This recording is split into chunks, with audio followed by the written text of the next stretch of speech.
ഞാൻ ഇന്ന് ഇന്ത്യയിലെ ഈ മതപരിവർത്തന നിരോധന നിയമം, മതപരിവർത്തന നിരോധന നിയമമൊക്കെ പറയുന്നവരോട് എനിക്ക് ചോദിക്കാനുള്ളത്, ആദ്യം തന്നെ എവിടെയാണ് മതപരിവർത്തനം നടക്കുന്നത്? പ്രധാനമന്ത്രിയോട് ഞാൻ വ്യക്തമായിട്ട് പറഞ്ഞു, നിർബന്ധിത പരിവർത്തനത്തിന് ഏറ്റവും എതിരുള്ള മതം തന്നെയാണ് ക്രൈസ്തവർ. ഒരു തരത്തിൽ നിർബന്ധ പരിവർത്തനം നടത്താൻ പാടില്ല. ഇനി തിരിച്ചൊരു ചോദ്യം ചോദിക്കുകയാണ്. ഇന്ത്യയിൽ ഇന്ന് 2.3% മാത്രമേ എല്ലാ ക്രൈസ്തവരും കൂടിയിട്ടുള്ളൂ.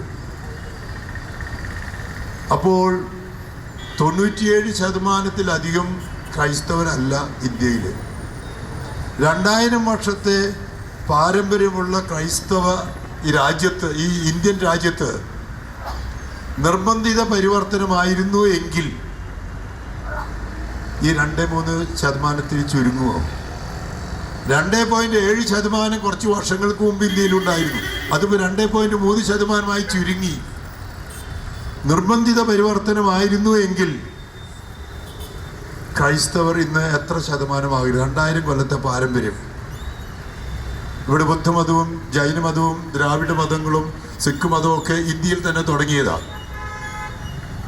എന്നാൽ നിർബന്ധിത പരിവർത്തനമാണ് നമ്മുടെ ലക്ഷ്യമായിരുന്നെങ്കിൽ 2.7%, 2-3% നമ്മൾ ചുരുങ്ങില്ല.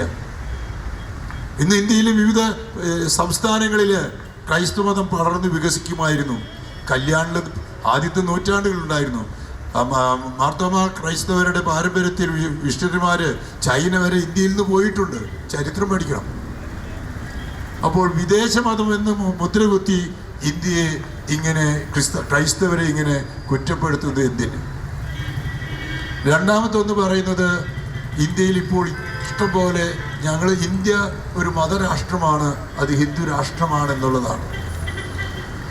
ഇന്ത്യയുടെ ഭരണഘടന എന്തെങ്കിലും മനസ്സിലാക്കിയിട്ടുണ്ടെങ്കിൽ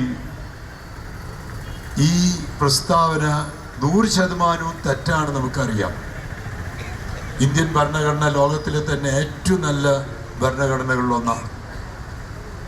ഏതൊരു മതത്തിൽ വിശ്വസിക്കാനും അത് ജീവിക്കാനും അത് പ്രചരിപ്പിക്കാനും, to profess, practice and propagate, ഈ 3 വാക്കുകൾ ഇത് അടിസ്ഥാന പ്രമാണമായിട്ട് നൽകിയിട്ടുള്ളതാണ്.